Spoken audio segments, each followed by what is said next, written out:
La région Auvergne-Rhône-Alpes soutient les plus belles compétitions sportives. Le cyclisme est à l'honneur avec le Critérium du Dauphiné 2022. En parallèle des grands champions se sont retrouvés sur l'étape des jeunes du Crit pour les initiés. Une cinquantaine de garçons, une quinzaine de filles venues de quelques 22 clubs de la région. Ambiance. On était déjà venus l'année dernière et ça nous avait beaucoup plu, du coup on décide de revenir cette année. Donc on va faire les 60 derniers kilomètres de la deuxième étape du Critérium du Dauphiné qui est fait par les professionnels. C'est sympa de rouler sur les pas des pros. On va prendre du plaisir et puis essayer de bien finir quand même pour bien s'amuser. C'est plus tranquille, il y a moins de concurrence. C'est cool de tous se revoir en fait en dehors des compètes. À chaque édition, son prestigieux parrain venu prodiguer conseils et supporter ces jeunes sportifs. Cette année, c'est monsieur David Moncoutier et sa carrière sportive de très haut niveau qui les accompagne.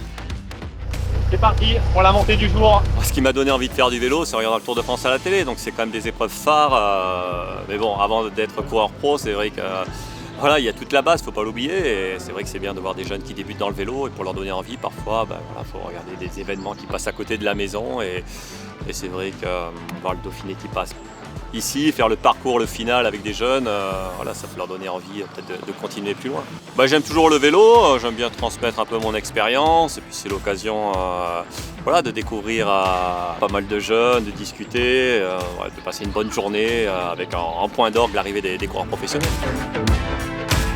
La liberté retrouvée de voyager a permis d'inviter de jeunes cyclistes venus parfois de très loin, un néo-zélandais dans le peloton, ça se remarque. I'm here because we have not very many riders in New Zealand, and just to get more experience in the bigger bunches and have fun racing. I'm really excited to ride on the same course and to see them finish. It's the first time ever to see a pro, so yeah. J'aime le Critérium du Dauphiné. C'est en parallèle mais sur le même tracé que la seconde étape du Critérium du Dauphiné que ces jeunes cyclistes roulent. L'occasion de grimper la côte de Roac et de manier le vélo presque comme des pros. De leur permettre de découvrir une course de haut niveau, professionnelle, avec tout ce qui va avec, profiter de l'ambiance qu'il y a autour de cette opération avec les spectateurs qui sont sur la route et passer la ligne d'arrivée des pros dans une ambiance hyper festive et hyper sympa. 5 km, ça sent la fin. Quoi de mieux qu'un dernier effort de groupe pour passer la ligne à fond, acclamé par un public expert en cyclisme.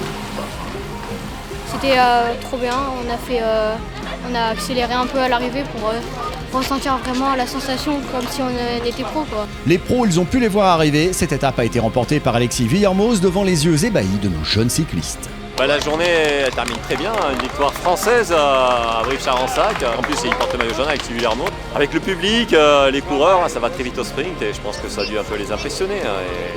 C'est toujours des moments sympas. On peut conjuguer le très haut niveau et puis la base, les jeunes cyclistes. Un parcours de rêve pour une journée riche en émotions. C'est ce que viennent de vivre tous les engagés dans cette étape des jeunes cyclistes du Crit 2022. Rendez-vous en 2023 pour de nouveaux coups de pédale dans les plus beaux paysages d'Auvergne-Rhône-Alpes.